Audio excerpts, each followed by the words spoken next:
Gördüyümüz bax bu ərazi Gəncə çayı ilə Kür çayının təxminən qovuşduğu yerdir.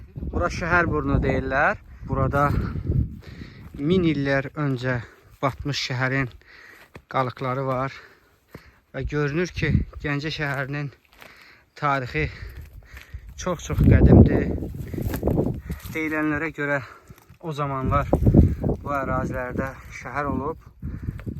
Torpağın altında demək yaşayış məntəqəsinin bax belə bir keçidi də görünür. Yəni yaşayış məntəqəsi burada torpağın altında qalıb.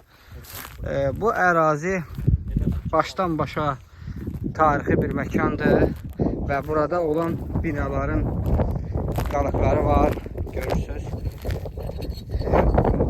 Küplərin də qırıqlarını tapmışam. İtmiş, batmış şəhər bax buradadır.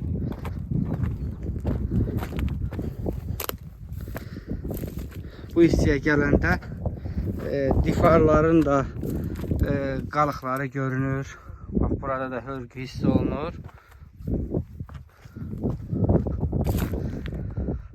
Çox maraqlıdır.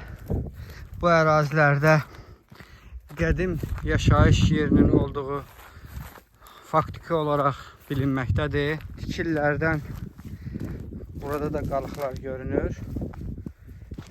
Ancaq həmin məqamlarda çox güman ki, yüksək mədəniyyət formalaşmamışdır. Daşların üzərində hər hansı bir yazı və yaxud da ki, işarələr yoxdur. Ancaq daşlar müəyyən formada simmetrik hala gətirilibdir.